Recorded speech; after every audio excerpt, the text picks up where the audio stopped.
அறிவாளிக்கும் முட்டாளுக்கும் வித்தியாசம் சொல்றாங்க. அறிவாளி யார்?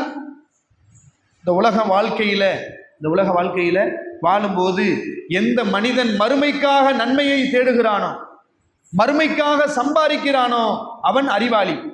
முட்டாளி யாரு? மறுமையை சம்பாதிக்கிறத விட்டுப்பட்டு இந்த துனியாவுக்காக மட்டுமே சம்பாரிச்சுக்கிட்டு இருக்கான் பாத்தீங்களா, அவன் தான் முட்டாள். ஏன் சொல்றாங்கன்னா, இந்த உலகத்துல ஒரு மனுஷன் இருக்கிறான், ரெண்டு மனிதர் இருக்கிறார்கள். ஒரு மனிதர் மறுமைக்காக சம்பாதிக்கிறாரு, ஒரு மனிதர் உலகத்துக்காக சம்பாதிக்கிறாரு. மறுமைக்காக சம்பாதிச்சவரு மௌத்தா போனதோட நன்மையோட போயிடுவார். மௌத்தா போயிட்டா நன்மையோட போயிடுவார்.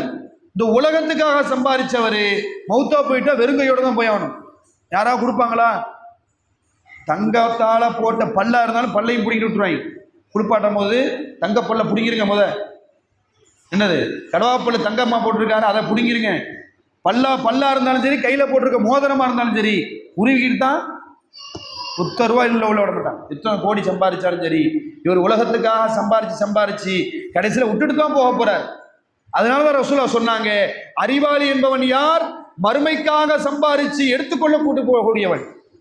முட்டாள்னா யாரு? சம்பாரிச்சதை விட்டுட்டு போகக்கூடியவன்.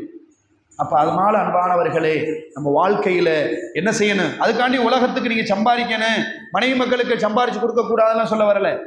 சம்பாதிக்கணும், நம்ம தேவைகளுக்கு தகுந்தது போல, நம்முடைய வாழ்க்கைக்கு தகுந்தது போல. எவ்வளவு அல்லாஹ் சொல்ல நீ இவ்வளவுதான் சம்பாதிக்கணும் அப்படிதான் வாழணும் அல்லாஹ் சொல்லல. எப்படி வாழ வேண்டும்னாலும் வாழலாம். எவ்வளவு உச்சத்துல மிகப்பெரிய பணக்காரனாக வாழலாம்னு வாழலாம். ஆனால் அந்த பணத்தை எல்லாம் அல்லாஹ் எனக்கு அல்லாஹ் தான் கொடுத்தாங்கிற உணர்வோடு வாழணும்.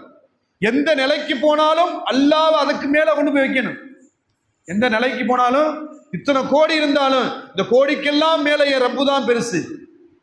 இத்தனை செல்வ செழிப்பான வாழ்க்கைக்கு மேல, இந்த பதவிக்கு மேல எல்லாத்தையும் விட அல்லாஹ் தான் பெருசா நினைக்கணும்.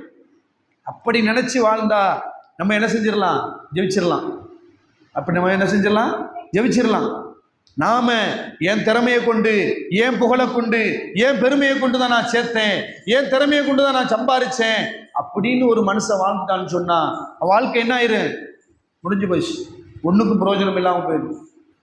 அவனுக்கு வேணா பெருமையா தெரியலாம், நான் அல்லாஹ்வுக்கு முன்னால அவன் ஜீரோவாக பார்க்கப்படுகிறான். அப்ப எப்பவுமே நம்ம வாழ்க்கை எப்படி இருக்கணும்? எந்த நிலையில வாழ்ந்தாலும் அல்லாஹ்வை மறக்காத வாழ்க்கையாக இருக்கணும். சொல்லுவாங்க, இஸ்லாம் பறக்க வேண்டாம் என்று சொல்லல, நீ பறக்கும் போது அல்லாஹ்வை மறக்க வேண்டாம் என்று இஸ்லாம் சொல்லுகிறது.